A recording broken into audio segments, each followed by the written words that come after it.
Elon Musk est largement admiré en tant que visionnaire milliardaire. Fer de lance des innovations technologiques est considéré par beaucoup comme un sauveur de l'humanité. Cependant, rares sont ceux qui connaissent les scènes sombres qui se cachent derrière leurs projets. Alors que leurs succès sont largement médiatisés, des alliances secrètes et des objectifs obscurs se cachent dans l'ombre, redéfinissant le concept de contrôle humain.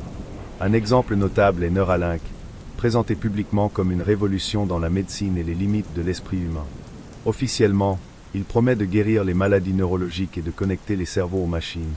Mais en coulisses, il pourrait faire partie d'un plan plus vaste et plus inquiétant. La vraie question est, que se passe-t-il réellement derrière des portes closes? Quelles sont les personnalités puissantes associées à Musk et quel est le but ultime de cette transformation silencieuse de l'humanité? Dans ce récit, vous découvrirez les secrets entourant Musk et ses alliances clandestines, les plans audacieux qui incluent un projet appelé Ascension, et comment il peut transformer des dirigeants, des célébrités et même des gens ordinaires en quelque chose de complètement différent. Préparez-vous à un voyage révélateur où le libre arbitre pourrait devenir juste un souvenir et le contrôle total le seul objectif. Eric Kensington, ancien ingénieur de Neuralink, partage son expérience, révélant la face sombre d'une entreprise qui paraît révolutionnaire à première vue. Au début, travailler chez Neuralink semblait être l'apogée d'une carrière dans le domaine technologique. La mission était inspirante, guérir des maladies débilitantes comme la maladie d'Alzheimer et la maladie de Parkinson et ouvrir la voie à une nouvelle ère pour l'humanité. Cependant, une plongée plus profonde a suffi pour qu'un malaise grandissant émerge. Dès les premiers jours, Eric remarque quelque chose d'inquiétant, des regards furtifs, des chuchotements dans les couloirs et les zones du laboratoire dont l'accès est strictement interdit, même aux ingénieurs seniors. Officiellement, ces restrictions étaient justifiées par des mesures de sécurité des données, mais Eric sentait que quelque chose de plus se cachait. Au cœur de la recherche se trouvait le fil neuronal, une technologie avancée qui connectait une micropuce au cerveau humain via des filaments microscopiques. La proposition semblait révolutionnaire, promettant de capturer les impulsions cérébrales et de les traduire en commandes pour les machines. Cependant, au fur et à mesure que les tests avançaient, des signes alarmants ont commencé à apparaître. Les premières expériences impliquaient des animaux tels que des singes, des chiens et des cochons. Au début, les résultats étaient prometteurs. Les singes effectuaient des tâches simples telles que déplacer un curseur sur un écran avec pensée. Mais très vite, ils ont commencé à adopter des comportements étranges. Certains restaient immobiles, tandis que d'autres essayaient de retirer leurs propres implants. Les crises graves et les comportements extrêmes sont devenus fréquents, entraînant des décès pénibles. Les chiens et les porcs, introduits plus tard, ont montré des réactions encore plus inquiétantes. Les chiens sont devenus léthargiques ou ont présenté des comportements compulsifs, comme tourner en rond sans cesse. Les porcs, connus pour leur résilience, ont souffert de défaillances neurologiques immédiates, perdant l'équilibre et mourant en quelques heures. La situation a atteint le comble de l'absurdité lorsqu'un dauphin a été introduit dans les expériences. Bien qu'il soit décrit comme ayant un cerveau très développé, l'animal est mort en moins de 24 heures après avoir montré des signes de détresse extrême. Pour Eric, le malaise s'est transformé en inquiétude. Lors d'une réunion, il a entendu l'un des directeurs commenter, presque avec désinvolture: « Si nous pouvons contrôler les schémas cérébraux, le reste n'est qu'une question d'échelle. » Les implications de ce commentaire résonnaient dans son esprit. La technologie était clairement exploitée à des fins allant au-delà de la guérison et de l'innovation, vers un contrôle absolu.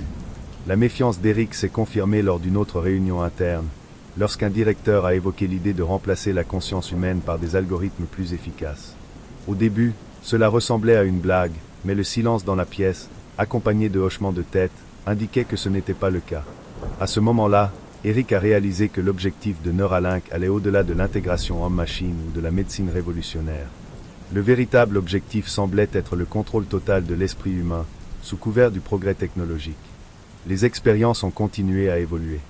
Après plusieurs échecs avec des animaux, les premiers tests sur des êtres humains apparaissent. Ce qu'Eric a découvert est encore plus inquiétant. Les volontaires n'étaient pas, en fait, des volontaires. Il s'agissait de personnes invisibles pour la société, des sans-abri, des patients psychiatriques, dont beaucoup étaient incapables de comprendre ce qu'ils signaient, ou même savaient qu'ils avaient accepté de participer. Les résultats ont été terribles. La plupart des participants sont décédés en quelques jours, victimes de violentes convulsions ou de lésions cérébrales irréversibles. Ceux qui ont survécu ont souvent manifesté des comportements anormaux, rires incontrôlables, regards terrifiés ou obéissance robotique aux ordres. L'un des cas qui a le plus marqué Eric est celui d'un homme qui, contrôlé à distance, était capable d'exécuter des commandes simples comme lever la main ou marcher. Cependant, en obéissant, il a pleuré, comme s'il luttait intérieurement contre la perte de sa propre autonomie. Ces moments ont amené Eric à comprendre la profondeur de l'horreur derrière Neuralink. L'entreprise ne se contentait pas de tester les limites de la science, mais manipulait des vies humaines au nom d'un projet beaucoup plus vaste. C'est par hasard qu'Eric découvre l'ampleur du projet. Une erreur dans le système d'accès du laboratoire lui a permis d'ouvrir un fichier intitulé « Progetto Ascensao, phase 2 ». Ce qu'il a lu a complètement changé sa perspective. Le but ultime de Neuralink était de créer un système mondial de contrôle mental, utilisant des implants neuronaux pour manipuler les dirigeants mondiaux, les personnalités publiques et, à terme, des populations entières. La société se transformerait ainsi en un environnement hautement contrôlé, dans lequel les décisions individuelles n'existeraient plus. Le projet Ascension avait une ambition encore plus inquiétante, transférer la conscience humaine dans des corps robotiques. Ces corps seraient de parfaites répliques humaines, mais dépourvus d'émotion, de créativité et surtout de libre arbitre. L'humanité serait réduite à un ensemble d'automates obéissants, programmés pour suivre les ordres d'une élite qui contrôlerait le système centralisé. Ce plan éliminerait les défauts associés à la nature humaine, comme les émotions imprévisibles ou la résistance à l'autorité, et créerait une société, efficace, mais sans âme. Le document décrivait à quel point les phases initiales seraient subtiles. Les technologies d'implant seraient introduites en tant qu'innovation médicale et outils pour améliorer les capacités cognitives. À terme, ils seraient présentés comme des accessoires indispensables à la vie moderne. Lorsque la majeure partie de la population serait connectée, le véritable plan entrerait en action. Les consciences seraient extraites et stockées dans d'énormes bases de données, ajustées et transférées dans des corps artificiels. L'impact de cette révélation a été dévastateur pour Eric. Il a compris que les expériences apparemment désastreuses n'étaient pas des échecs, mais des mesures délibérées visant à peaufiner et perfectionner la technologie. Plus je lisais, plus je réalisais que le projet Ascension était déjà en cours et que le temps presse pour arrêter son exécution. Déterminé à en savoir plus, Eric fait profil bas au laboratoire. Il a arrêté de poser des questions et s'est comporté comme un employé régulier. Son objectif était de gagner la confiance des porteurs du projet et de se rapprocher des personnes ayant un accès direct à Elon Musk. Il a réussi à établir une relation étroite avec le Dr Oliver, l'un des scientifiques les plus prestigieux de Neuralink, connu pour être le cerveau derrière de nombreuses innovations technologiques. Travailler directement avec le Dr Oliver a permis à Eric d'accéder à des informations qui n'étaient auparavant que des rumeurs.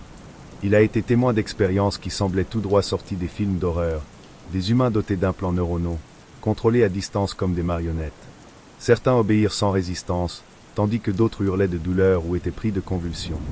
Le moment le plus marquant a eu lieu lors d'un premier test de transfert de conscience. Un homme était sous sédatif pendant que des machines tentaient d'extraire des informations de son cerveau et de les transférer vers un corps robotique. La procédure a échoué, entraînant la mort immédiate du participant. Pour les scientifiques présents dans la salle, ce n'était qu'une statistique parmi d'autres. Pour Eric, c'était le comble de l'horreur. La tension dans le laboratoire augmentait chaque jour, mais Eric devait continuer à cacher son mal-être. Il savait que toute manifestation de résistance ou de doute pouvait mettre sa vie en danger. Tout en sauvegardant les apparences, il a tenté de rassembler suffisamment de preuves pour révéler ce qui se passait. Votre opportunité est arrivée de manière inattendue. Une nuit, le docteur Oliver a invité Eric à une réunion dans la soi-disant maison fermée, une propriété isolée et hautement sécurisée utilisée pour des réunions secrètes. Oliver a expliqué qu'il y avait des règles strictes. Eric ne pouvait pas apporter d'appareils électroniques et serait emmené sur le site les yeux bandés. Malgré son mal-être, Eric accepte, comprenant que ce sera l'occasion d'en savoir plus sur le projet. En arrivant à Casa Fechada, Eric a été choqué de voir que non seulement des scientifiques et des ingénieurs étaient présents, mais aussi des hommes politiques, des PDG de grandes entreprises et des célébrités de renommée mondiale. La réunion a commencé avec Elon Musk, qui a parlé des avancées du projet Ascensao et de l'importance de tout garder secret. Mais le moment le plus troublant est survenu lorsqu'une silhouette encapuchonnée est entrée dans la pièce. Avec une présence sinistre, des yeux brillants et une voix qui semblait résonner sur plusieurs fréquences, l'entité a décrit les prochaines étapes du plan. Elle a détaillé comment des personnalités publiques seraient utilisées pour promouvoir les implants neuronaux en tant qu'élément désirable et indispensable. Ces individus, y compris des artistes et des leaders d'opinion, recevraient de faux implants pour créer une image de sécurité et de bénéfice, attirant ainsi les masses dans le piège. Eric s'est rendu compte que le projet Ascension était plus qu'un plan de manipulation. C'était une stratégie visant à effacer le libre arbitre de l'humanité, en remplaçant les individus par des entités contrôlées. La révélation selon laquelle les célébrités seraient des acteurs clés dans la normalisation de la technologie l'a encore plus alarmé. Après cette rencontre, Eric savait qu'il ne pouvait plus continuer chez Neuralink. Son maintien dans le projet signifierait non seulement sa complicité, mais aussi un risque constant pour sa vie. Il a commencé à planifier une évasion, conscient que toute erreur pourrait lui coûter cher.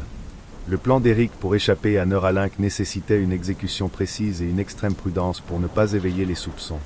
Il savait que l'entreprise surveillait tous les mouvements des employés, tant à l'intérieur qu'à l'extérieur du travail. Tout faux pas pourrait avoir des conséquences fatales, comme il en avait été témoin avec le docteur Damian, un scientifique qui tentait de dénoncer les horreurs du projet.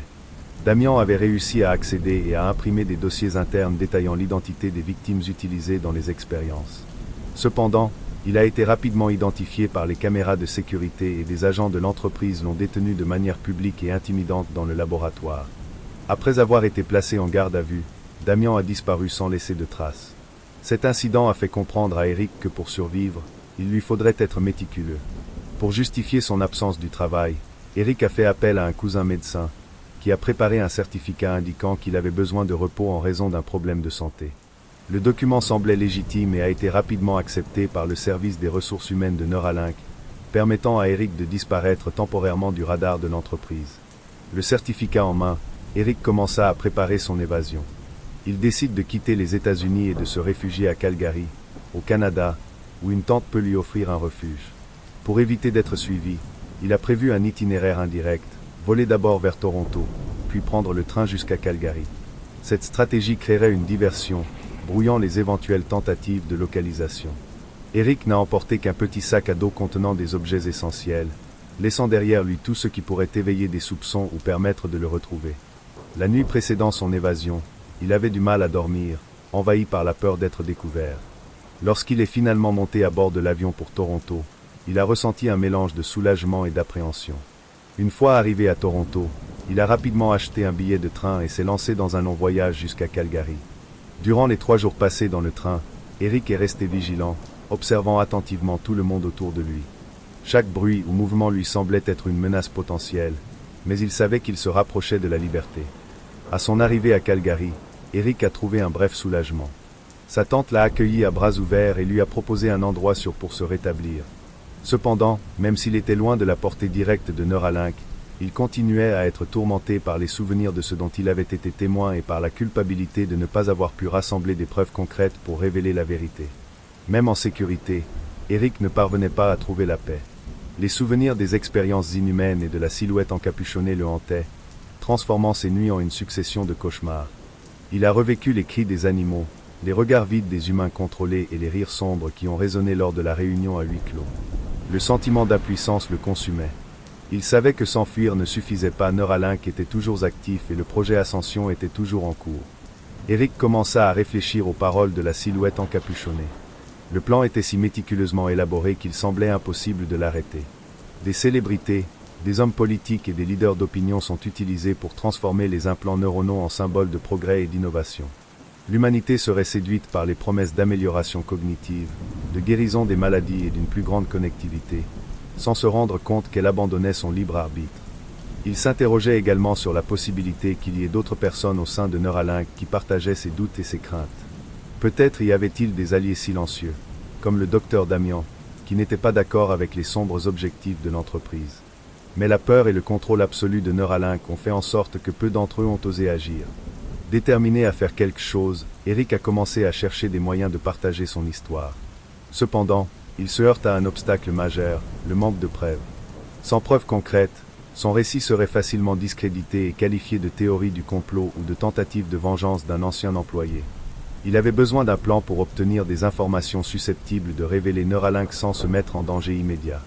En même temps, il savait que sa sécurité était encore relative. Même à Calgary, Neuralink avait les moyens de le retrouver s'il décidait qu'il représentait une menace.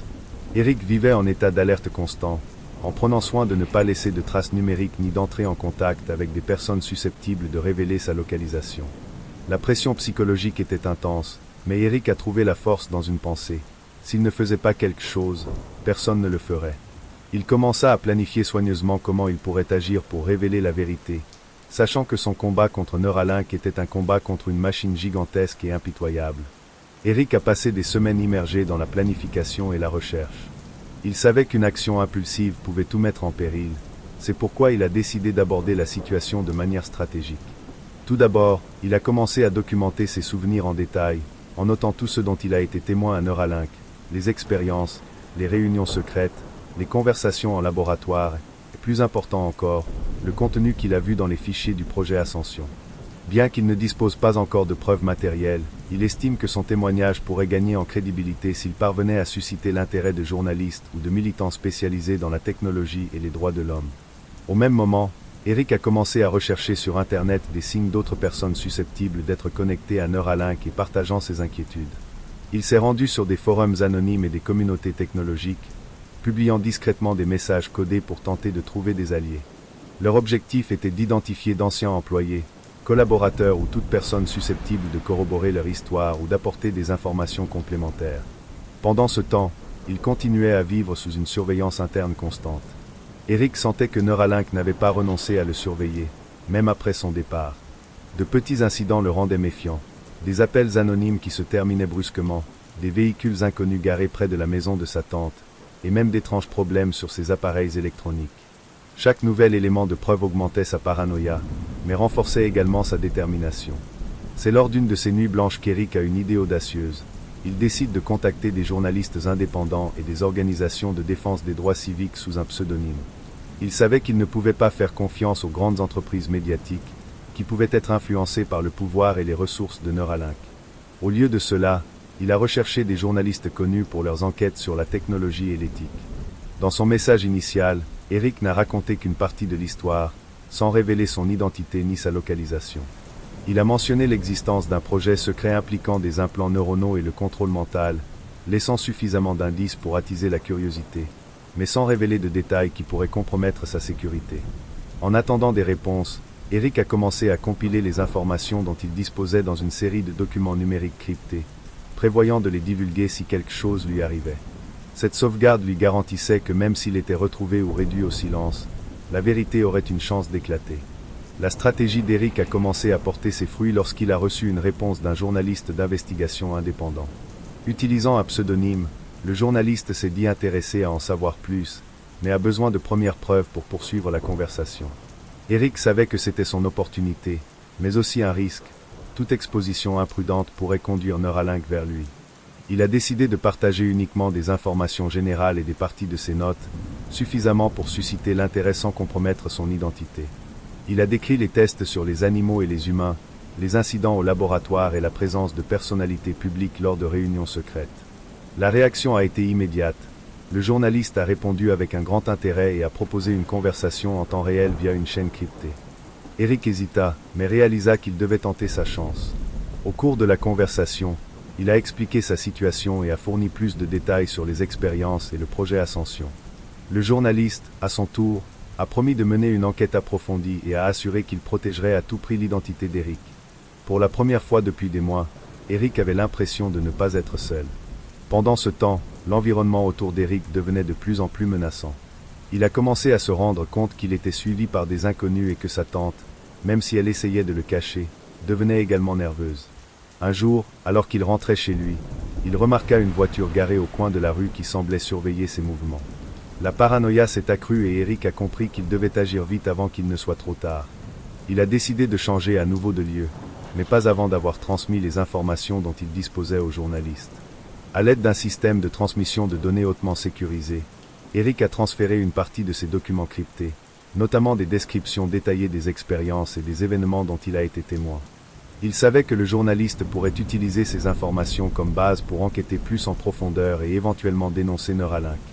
Alors qu'il planifiait sa prochaine évasion, Eric reçut un autre message du journaliste. Il avait trouvé des indices supplémentaires sur Neuralink, notamment des liens avec des entreprises technologiques et des gouvernements qui indiquaient un réseau d'intérêt beaucoup plus large. Cela n'a fait que renforcer ce qu'Eric savait déjà. Le projet Ascension faisait partie de quelque chose de bien plus grand et de plus sinistre. Le poids de ce qu'il portait continuait de croître, mais en même temps, Eric avait l'impression qu'il commençait à trouver un moyen. Il savait que le processus serait long et dangereux, mais chaque pas franchi vers la révélation de la vérité lui donnait une étincelle d'espoir. Au fur et à mesure que le journaliste avançait dans son enquête, Eric commença à remarquer une tendance dans les mouvements de Neuralink et de ses alliés. Les apparitions publiques d'Elon Musk et de ses entreprises étaient souvent liées à des annonces d'innovation technologique qui, sous la surface, pourrait être lié au projet Ascension. Des campagnes de marketing très élaborées présentaient les implants comme des avancées révolutionnaires pour traiter les maladies et développer les capacités humaines, tandis qu'en coulisses, des objectifs plus sombres étaient fixés. Le journaliste a pu retrouver des documents publics et des déclarations qui corroboraient certaines des affirmations d'Eric, notamment des enregistrements de partenariats entre Neuralink et des organisations gouvernementales indiquant des tests de technologies similaires. Cependant, il manquait encore des preuves directes liant ses actions au projet mondial de contrôle mental. Eric, à son tour, décide d'intensifier sa stratégie. Il savait que dénoncer Neuralink nécessiterait un effort concerté et a commencé à contacter des militants des droits de l'homme et des éthiciens de la technologie. En utilisant les documents qu'il avait partagés, il a collaboré indirectement avec d'autres personnes intéressées par la cause, gardant toujours son identité cachée.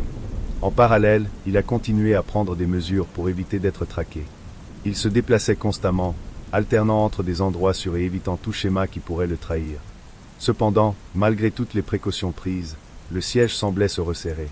Lors d'une nuit particulièrement tendue, Eric a remarqué des mouvements étranges près de l'endroit où il se cachait. Quelqu'un savait où il se trouvait. Convaincu qu'il ne pouvait pas rester immobile, il décida de prendre une mesure plus drastique, révéler aux journalistes et à d'autres alliés tout ce qu'il savait sur le projet Ascension. Il a enregistré une vidéo anonyme détaillant les expériences dont il a été témoin, les fichiers qu'il a lus et ses conclusions sur les plans de contrôle globaux de Neuralink. Dans l'enregistrement, Eric a imploré les gens de remettre en question les intentions derrière les innovations technologiques, avertissant que l'avenir de l'humanité était en jeu. Après avoir envoyé la vidéo à ses contacts, Eric a disparu. Il savait que s'il continuait à être en contact direct, ce ne serait qu'une question de temps avant que Neuralink le localise. Il était convaincu que les graines plantées seraient suffisantes pour que la vérité éclate. Pendant ce temps, le journaliste et les alliés qu'Eric avait gagnés ont commencé à publier stratégiquement des parties de l'histoire pour éviter des représailles juridiques et garantir que l'information gagne du terrain dans les médias et sur les réseaux sociaux. De petites fuites ont commencé à attirer l'attention sur les pratiques de Neuralink, mais il restait encore un long chemin à parcourir. Eric continue de vivre dans l'ombre, toujours en alerte et en mouvement. Bien que sa liberté lui ait été volée, il croyait avoir accompli une partie de sa mission. Son sacrifice, espérait-il, ouvrirait les yeux de l'humanité sur les dangers cachés derrière la façade du progrès.